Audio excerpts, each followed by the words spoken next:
In a flash, all hell breaks loose. The most dangerous enemy of the Mongols.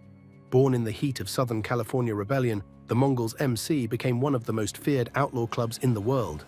But with every rise comes resistance.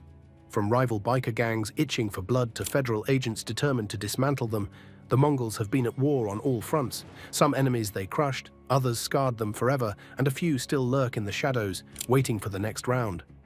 This is the story of their deadliest battles. It is impossible to speak of the Mongols Motorcycle Club without immediately mentioning the blood-soaked shadow of their most infamous enemy, the Hells Angels. For decades, the two clubs have waged a violent feud across America, one that spilled from smoky California bars to neon-soaked Las Vegas streets, leaving behind bodies, broken bones, and a trail of headlines that read like war reports. The roots of this hatred stretch back to the 1970s, when the Mongols were still young, founded in Montebello, California, by mostly Latino Vietnam veterans. These men had returned from war only to be rejected by existing biker clubs that were dominated by white members, most notably the Hells Angels. Where the Angels slammed doors, the Mongols built their own brotherhood, one forged in combat and hardened by exclusion. From that moment, bad blood was inevitable. Early confrontations between the Mongols and the Angels were small. Barroom brawls, roadside stare-downs, occasional knife fights in back alleys of East LA. But each clash added fuel to the fire, and soon both clubs treated even the smallest insult as a call to war. A jacket patch, a wrong glance, a rumor. Any of it could trigger violence. By the late 1970s, the Mongols were no longer just another street club.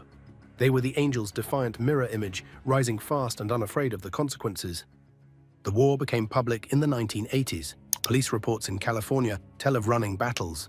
Mongols' caravans rumbling into Angel territory, Angels ambushing Mongols at bars or rallies, fists and chains giving way to knives and bullets. Each side built reputations for savagery. Each side whispered of payback. For the Mongols, the feud wasn't just about territory, it was personal. These were the men who had once rejected them, who had laughed at their colors. Now the Mongols were determined to carve their own empire, even if they had to do it over angel corpses. The rivalry reached its bloody climax in Las Vegas, 2002, at the Harrah's Casino Laughlin River Run.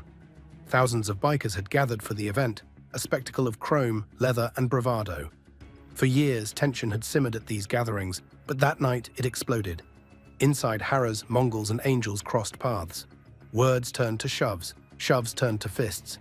Then the knives came out. Security cameras captured the chaos, men stabbing, stomping, smashing slot machines as innocent gamblers screamed and ducked for cover. By the end, 3 bikers were dead, 2 Hells Angels, 1 Mongol, and dozens were injured. The casino floor was slick with blood. The Mongols had stood toe-to-toe with their greatest enemy in the middle of a crowded casino, and they hadn't blinked.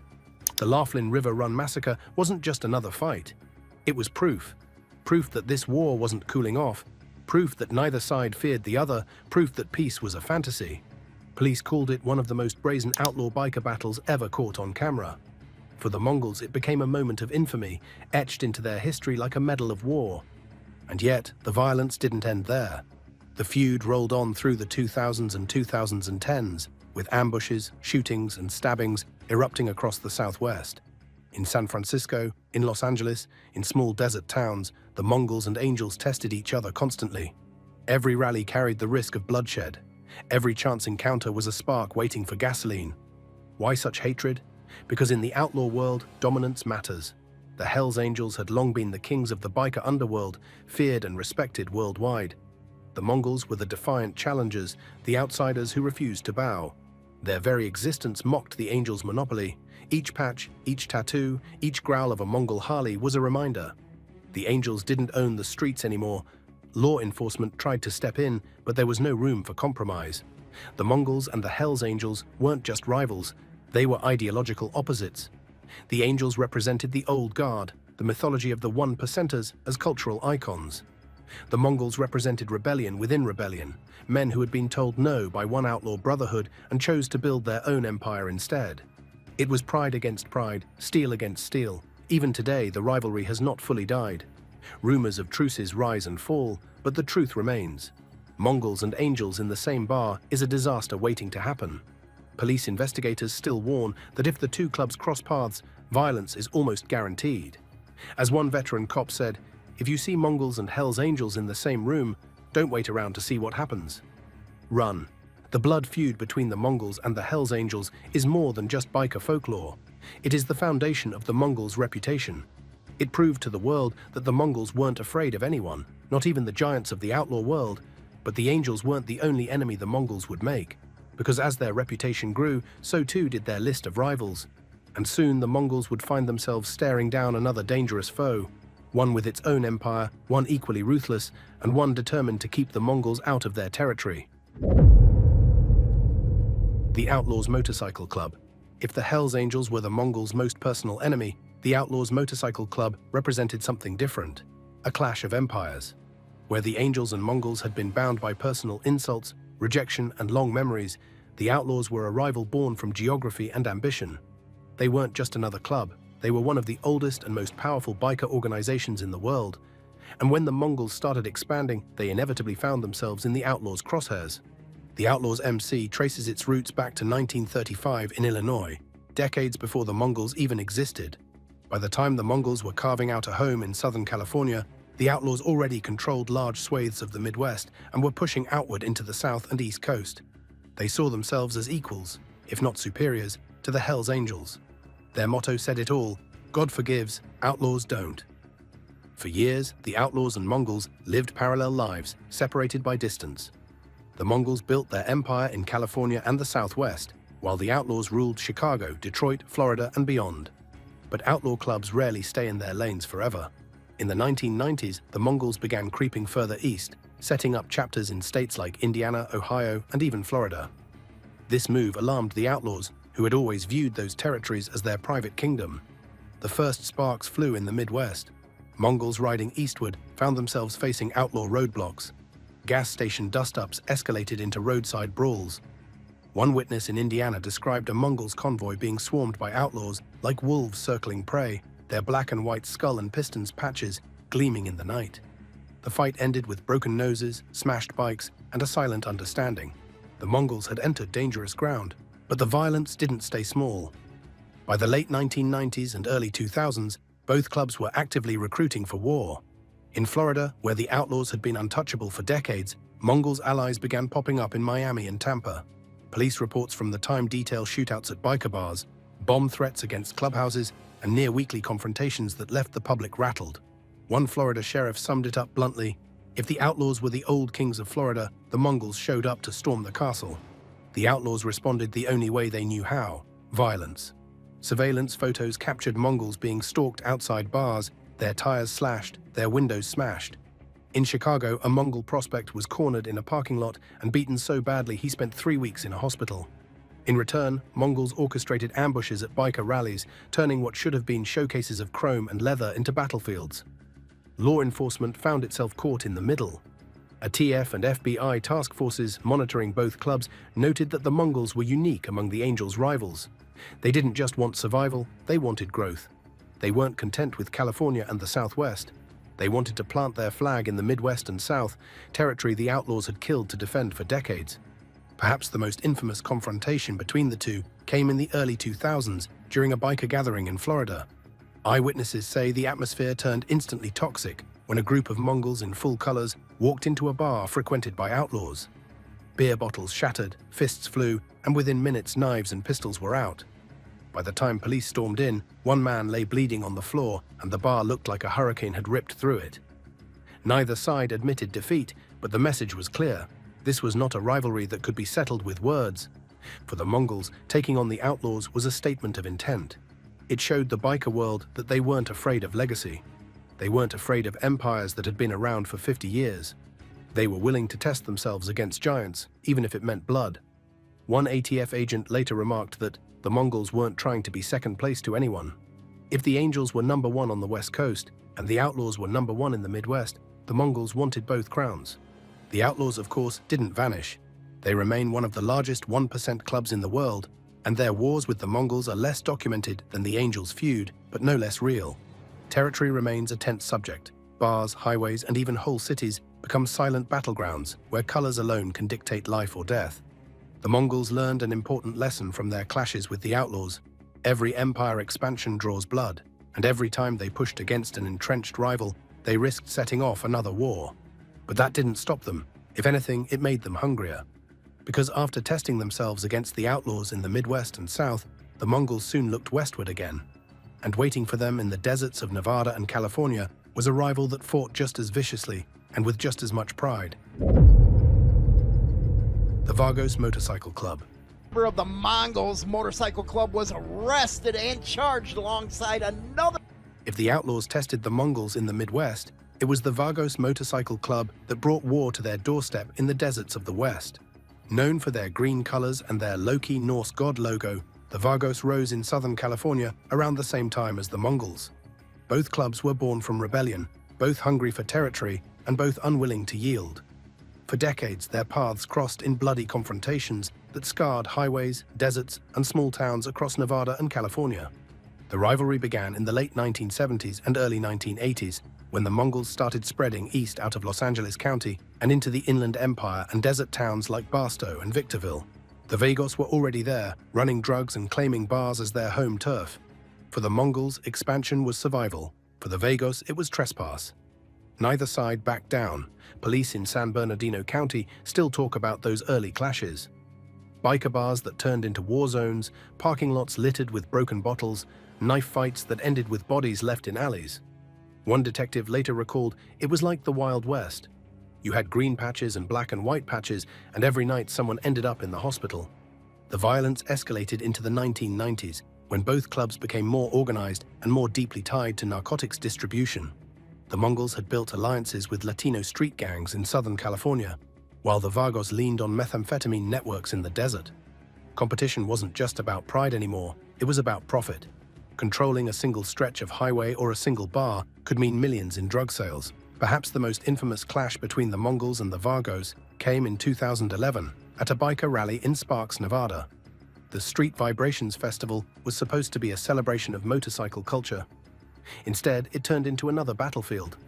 Inside John Asquaga's Nugget Casino, members of the Mongols and Vagos crossed paths on the crowded gaming floor.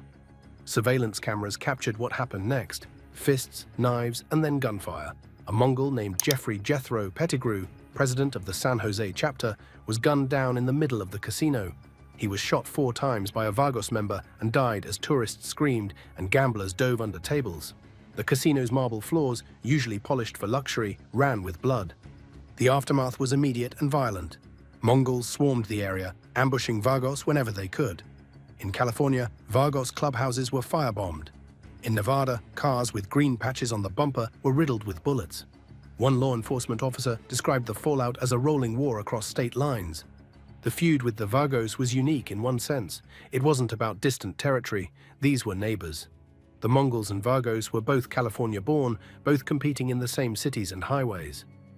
Every Mongol chapter in Southern California knew there was a Vagos chapter nearby, and vice versa. The proximity meant constant tension.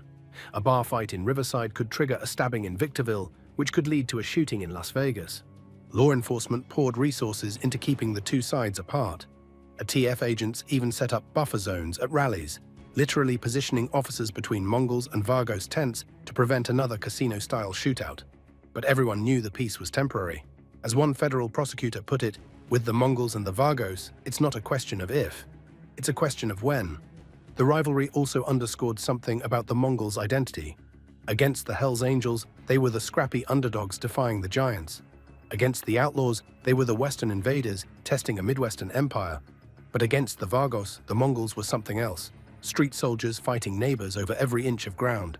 It wasn't a distant war, it was daily life. To this day, the Mongols and Vagos feud remains one of the most unpredictable rivalries in the outlaw world. Unlike the Angels, the Vagos never overshadowed the Mongols. Unlike the outlaws, they didn't hold distant territory, but in their proximity, they became one of the most dangerous enemies the Mongols ever faced. And while the desert brawls captured headlines, another storm was brewing further south. The Mongols' alliances with Latino gangs pulled them into an even deadlier conflict. One not just with bikers, but with the most feared prison syndicate in California. The Mexican Mafia. When the Mongols' MC forged its identity in Southern California, they weren't just building a biker club, they were building within the shadow of the Mexican Mafia, known as La M. In the world of prison politics and street power, La M reigned supreme. Every Latino gang in Southern California, from the smallest neighborhood set to sprawling organizations, ultimately bowed to the Black Hand. And when the Mongols grew in numbers, their patch quickly drew the attention of the mafia. At first, the relationship between the Mongols and La M was transactional. The Mongols needed protection inside California's notoriously violent prison system. Mongols members who got locked up found themselves in yards dominated by Mexican mafia affiliates. To survive, they paid rent, a tax in drugs, money, or weapons, to La M. In return, the mafia allowed Mongols to operate without constant assault from Sureño gangs. But outside prison walls, the Mongols' street alliances complicated matters. By the 1990s, the Mongols had built deep ties with Latino street gangs, who themselves were under La M's control. The Mongols supplied some gangs with weapons, moved drugs through others, and offered muscle when needed. For a while, this gave the Mongols protection and an expanded network. Yet with every alliance came dependency, and the mafia never tolerated independence for long.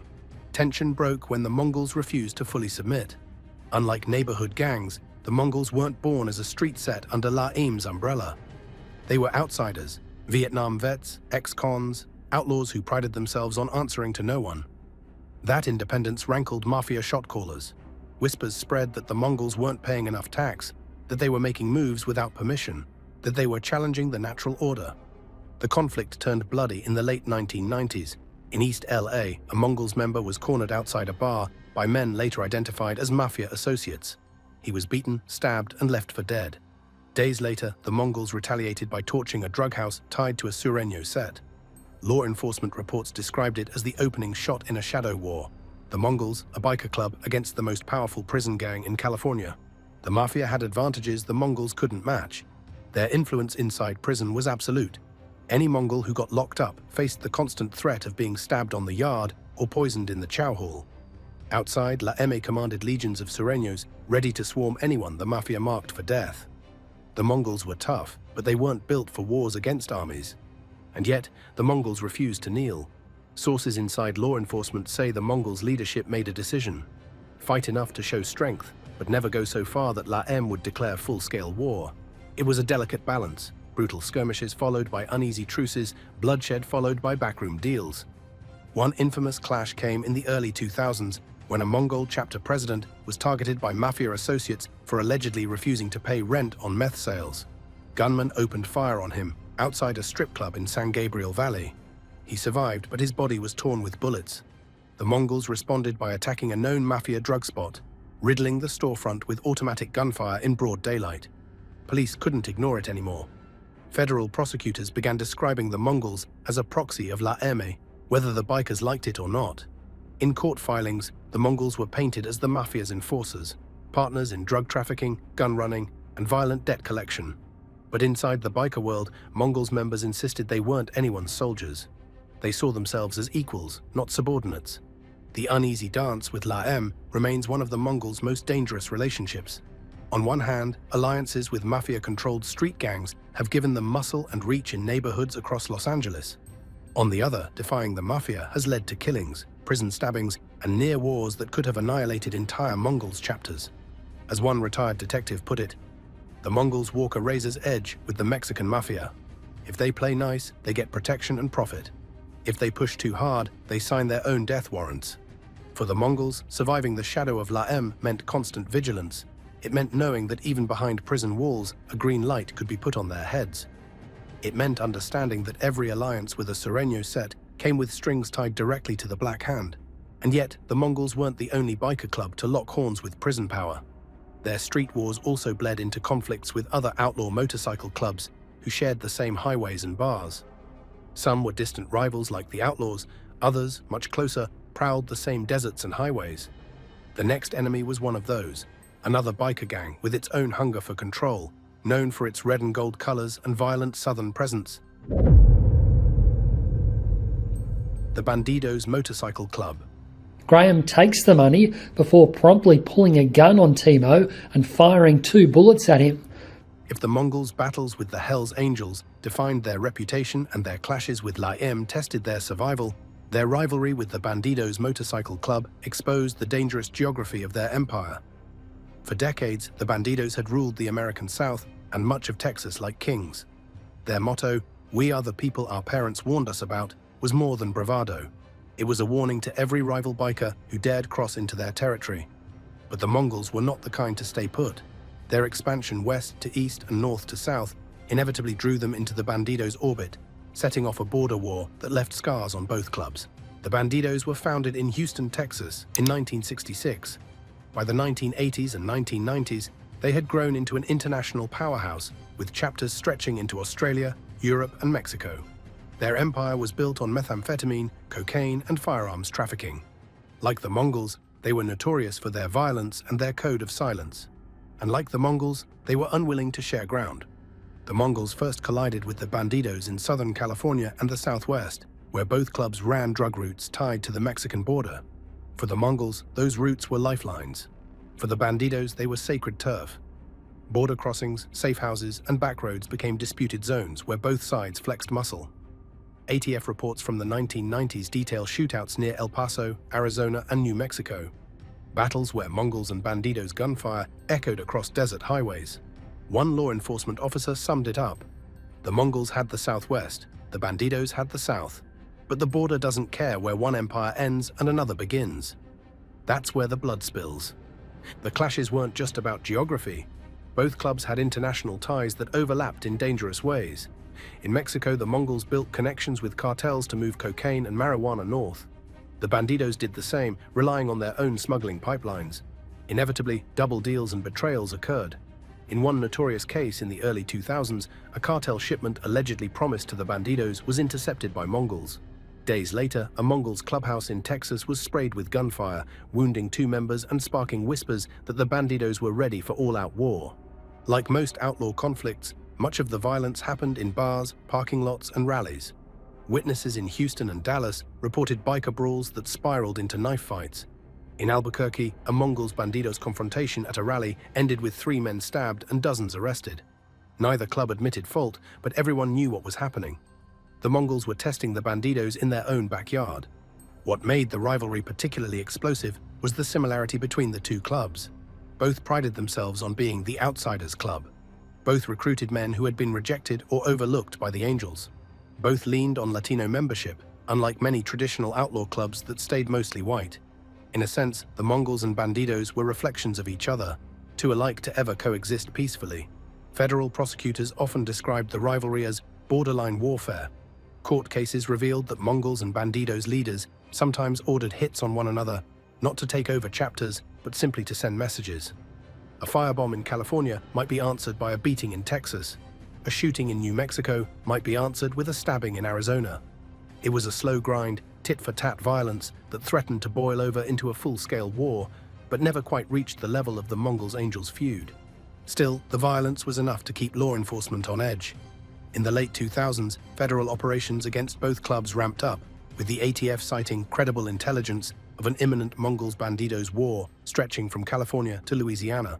One agent testified in court, "We were looking at 2 armies staring at each other across the desert. If they pulled the trigger, it would have been chaos." In the end, both clubs managed to avoid that full-scale war, but the rivalry never disappeared.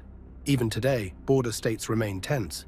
A Mongols patch spotted in Houston or Dallas still raises eyebrows. A Bandidos rider seen in Albuquerque or Phoenix draws attention. These unspoken boundaries are reminders of a rivalry that never truly ended. The Mongols' battles with the Bandidos proved something important. Their ambition wasn't just about California or even the West Coast. They wanted to be a national force, feared in every region. But every move into new territory meant making new enemies. And when they pushed further east, toward the Rocky Mountains, they found themselves face to face with another old-school club ready to defend its turf with fists, knives, and guns. The Sons of Silence, MC. When the Mongols pushed east beyond their strongholds in California, Nevada, and the Southwest, they entered territory already claimed by another old-school club, the Sons of Silence Motorcycle Club. Founded in Colorado in 1966, the Sons of Silence were not as flashy or internationally famous as the Hells Angels or the Bandidos. But in the Rocky Mountains and the Midwest, they were feared, and fiercely protective of their turf. The Sons of Silence built their empire quietly but brutally. By the 1980s and 1990s, they controlled swaths of Colorado, Kansas, Indiana, and other Midwestern states. They kept a lower profile than some of the larger 1% clubs, but insiders and law enforcement knew they were no less dangerous. Their reputation was summed up by a longtime ATF agent. The Sons didn't need the spotlight. They had guns, meth, and territory. That was enough.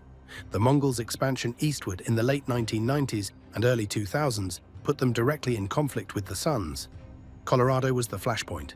The Mongols saw Denver and surrounding towns as critical outposts on the way to building a national presence. But to the Sons of Silence, those mountains and plains were sacred ground. Clashes began with small skirmishes. Mongols trying to patch in new members in Colorado Springs found themselves jumped outside biker bars. In Denver, a Mongols support club was firebombed in the middle of the night. Police traced the attack to Sons of Silence members, though no charges stuck. Retaliation came quickly. A Sons-owned bar in rural Colorado was riddled with bullets, its windows shattered, its patrons diving for cover. The rivalry intensified at rallies. Witnesses at motorcycle events in Colorado and Kansas described brawls that escalated from fists to knives within minutes.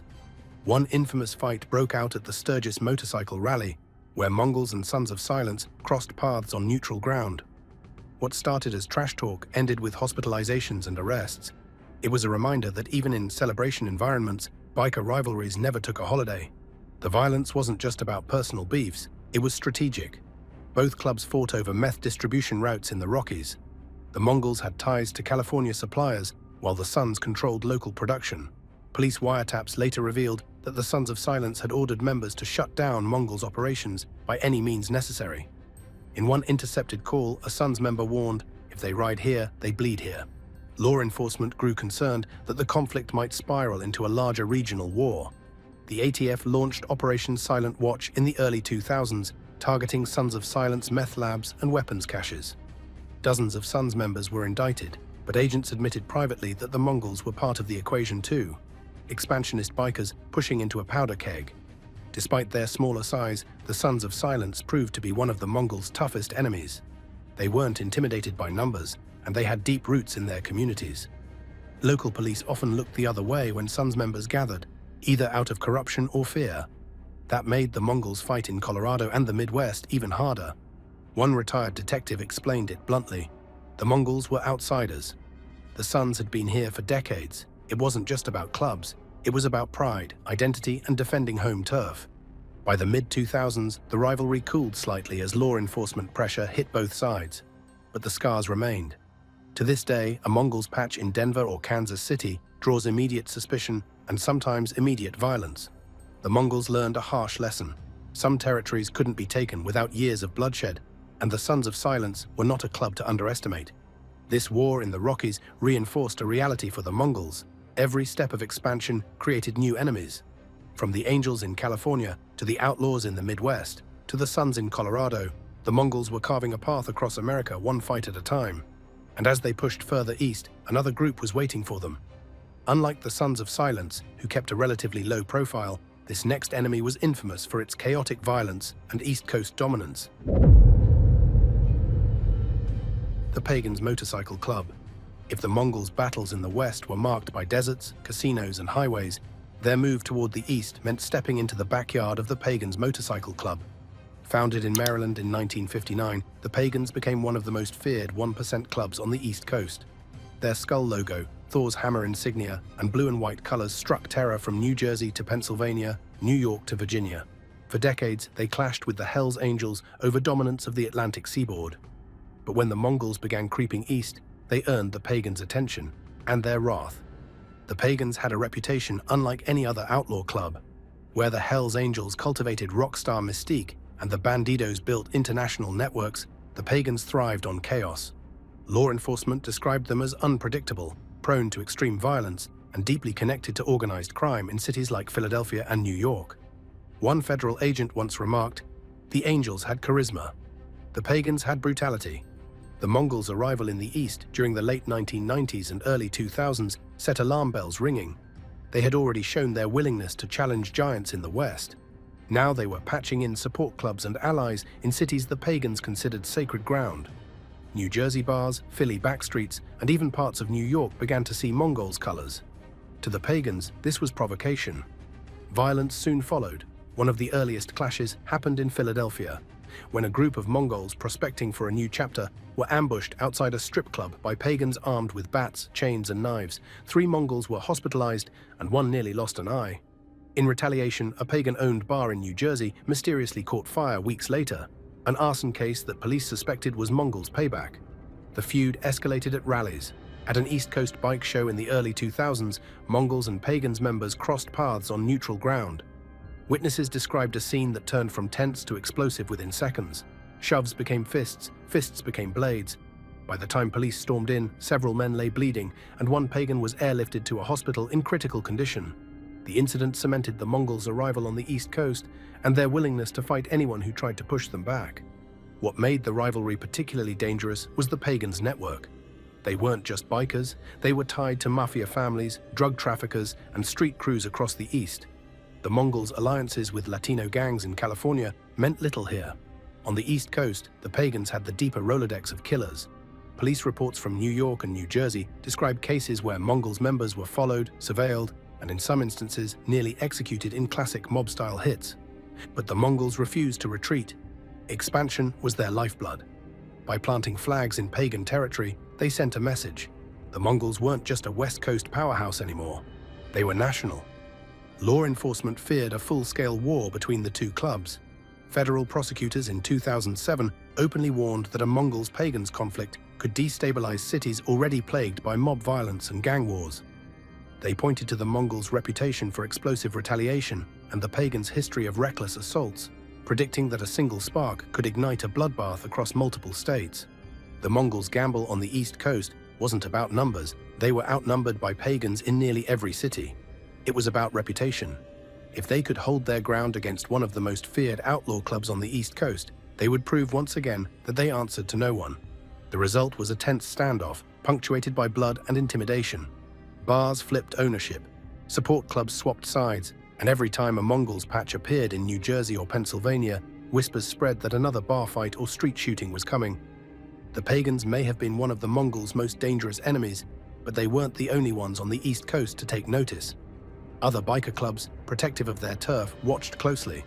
And in Florida, another rival lurked in the shadows, one that would test the Mongols in the chaotic, heat-soaked battleground of the Sunshine State. The Warlocks MC. While the Mongols clashed with giants in California and the Northeast, another storm brewed in the swamps and highways of Florida. This was the territory of the Warlocks Motorcycle Club, one of the most feared outlaw clubs in the South.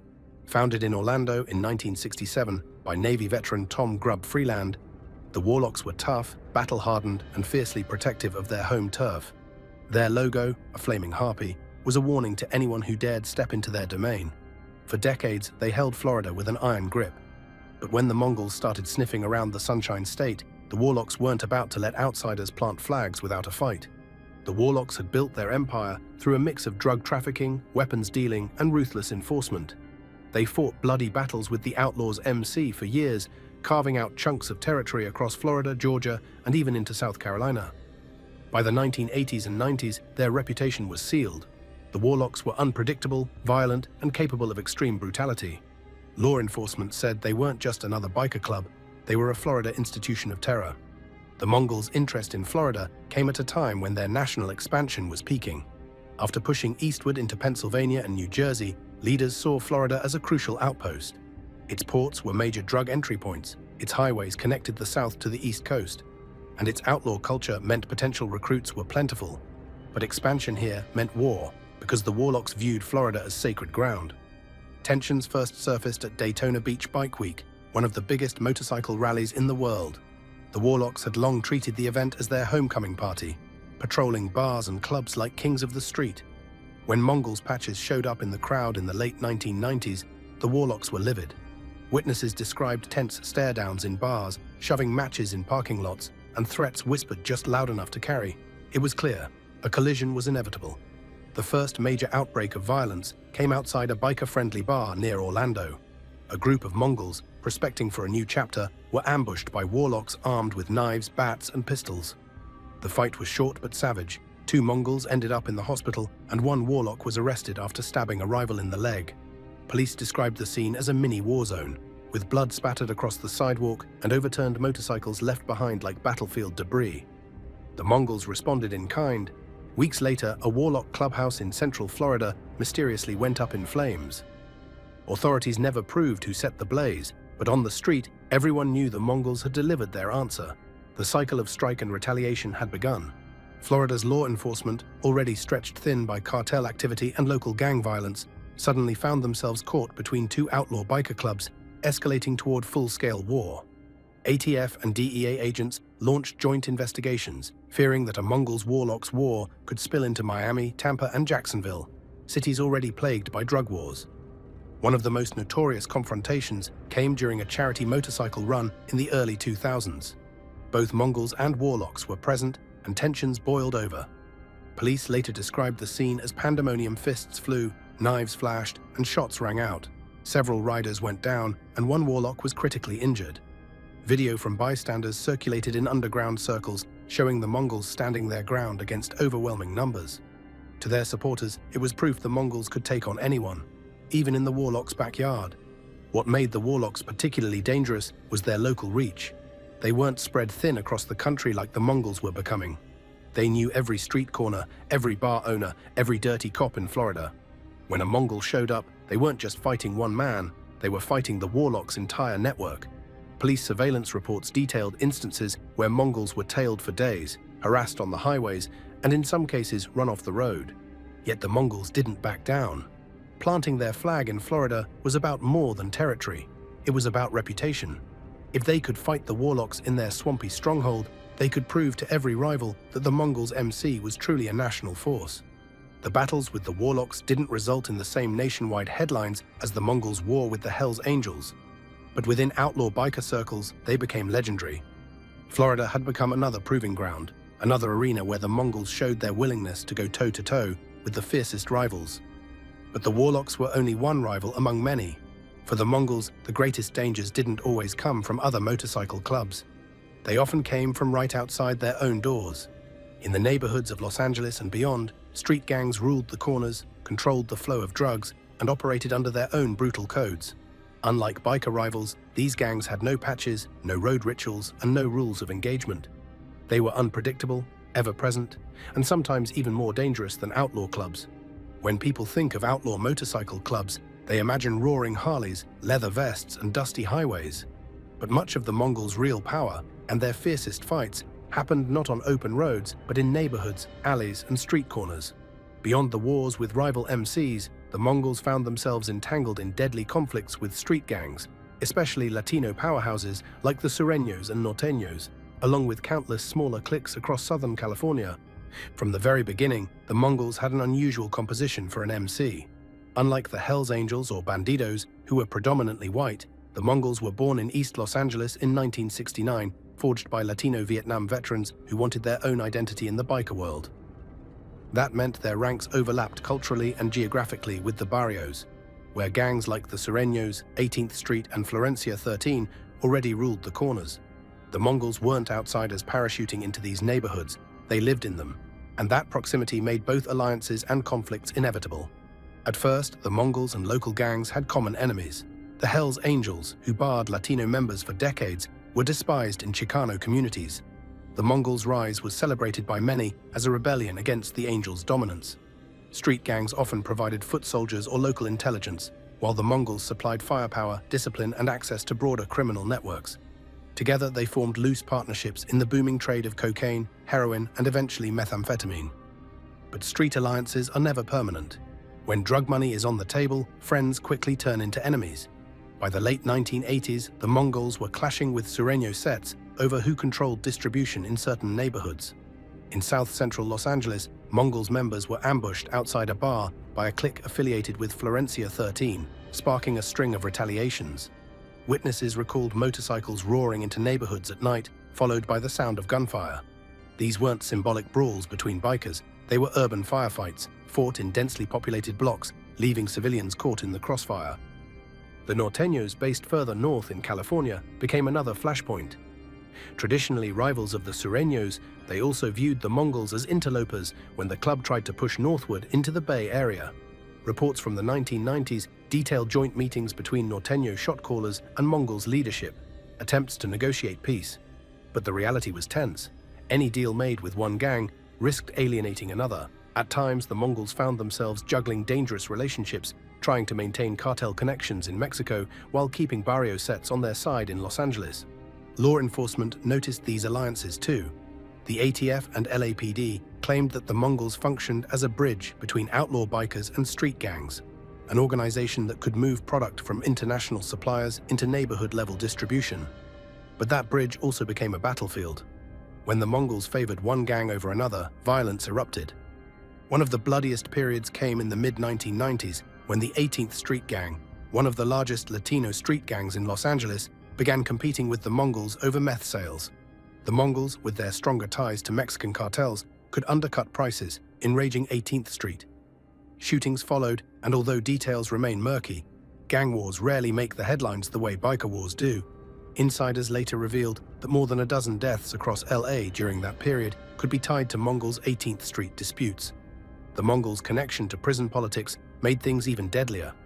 In California's penitentiaries, the Sureños answered to the Mexican mafia, known as La M.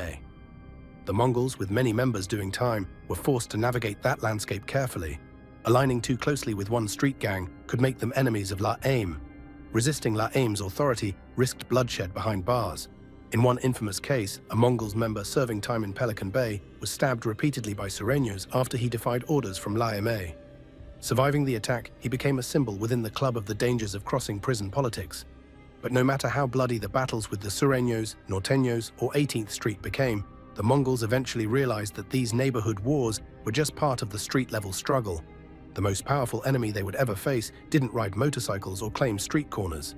It carried badges, filed indictments, and had the authority to dismantle entire organizations from the inside out.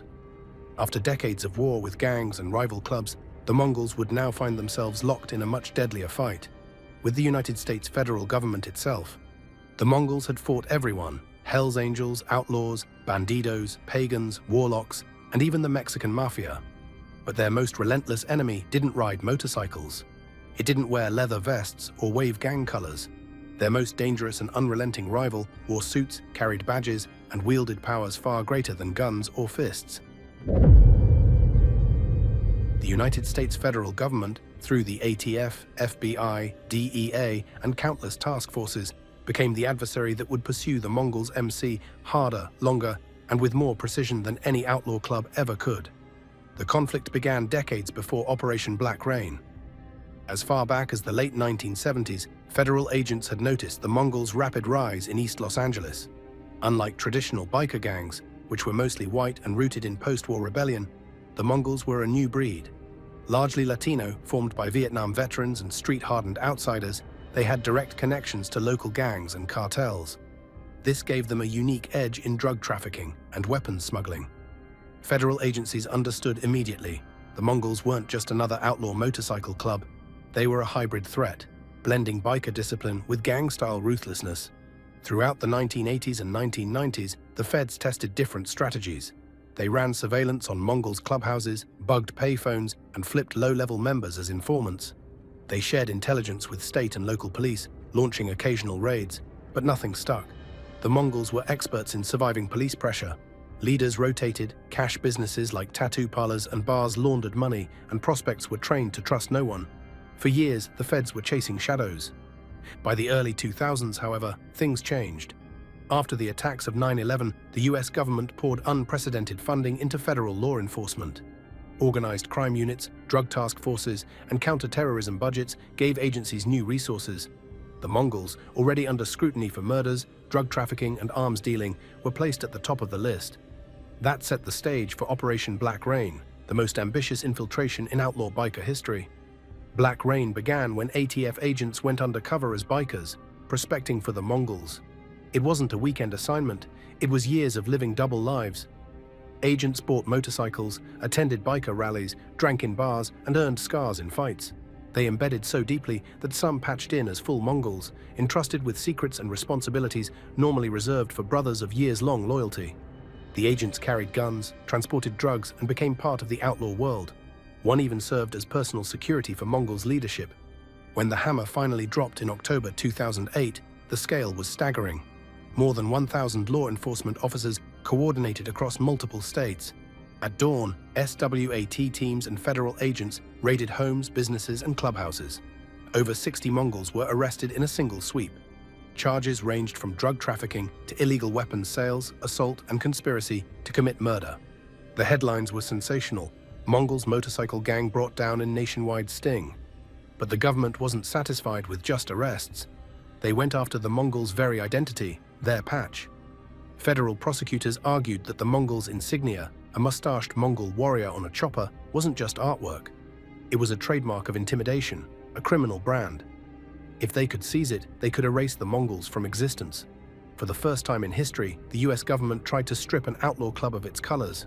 The legal battle was fierce. Defense lawyers argued that seizing the patch violated free speech and First Amendment rights. To the Mongols, the patch wasn't just a logo, it was blood, history, and family. Losing it would be like tearing the soul from the club. For years, the case wound through courts. At times, it seemed the government might win. Judges initially ruled that the trademark could be seized, barring members from wearing it. But appeals overturned those rulings, and the Mongols ultimately retained their right to their colors. Still, the message was unmistakable. The government wouldn't just fight them on the streets, it would fight them in courtrooms, in bank accounts, and even in the realm of culture and identity. Other operations followed. The FBI linked Mongols' leaders to Mexican cartels, alleging they helped move cocaine and meth across the border. The DEA tied them to international smuggling rings. The IRS probed financial crimes, seizing assets from club-affiliated businesses. Every angle of pressure was applied. Unlike the Hells Angels, whose global image sometimes shielded them, the Mongols had fewer sympathizers. To the public, they were simply another violent gang. To the feds, that made them fair game. Inside the club, paranoia deepened. After Black Rain, Mongols' leaders instituted strict rules about new members. Prospects were vetted for years. Background checks, surveillance of their families, and tests of loyalty became standard. Phones were treated like listening devices. Meetings were moved to remote locations, often without notice, to avoid wiretaps. Some members even refused to speak indoors, holding conversations only outside with engines running, to drown out microphones. Yet for all their caution, the Mongols could never escape. Federal pressure was relentless because, unlike rival clubs, the government couldn't be intimidated, bribed, or outweighted. Law enforcement didn't burn out after a bloody war or move on to a new turf fight. They had endless time. An ATF agent once summed it up: the Mongols can outfight anybody, but they can't outlast us. We'll always be there. The impact was devastating. Dozens of members received decades-long prison sentences. Millions of dollars in assets were seized. Entire chapters collapsed under pressure. And the club's leadership churned constantly, with presidents and officers falling to indictments again and again. But the Mongols endured, even after Operation Black Rain, even after years of courtroom battles, even after federal agents infiltrated their very brotherhood. They still ride, they still recruit, they still wear their patch, the patch the government once tried to erase from existence. Their survival has become almost mythic in outlaw circles. Against cartels, gangs, and rival clubs, the Mongols always had an equal opponent. But against the government, they faced an adversary with limitless power, and yet decades later they remain. The Mongols' story closes where it began. Defiance. They live with the knowledge that their deadliest enemy isn't finished. The ATF still has files. The FBI still monitors rallies. Every phone call, every clubhouse meeting, every tattoo parlor or biker bar could be the next stage of another raid. And so, the Mongols ride on, their engines echoing defiance, their patches blazing a symbol that the government itself tried to silence. The question is no longer whether the Mongols can survive a war with rivals. They've done that for decades. The question is whether any outlaw brotherhood can survive a war with the one enemy that never stops hunting, never forgives, and never forgets.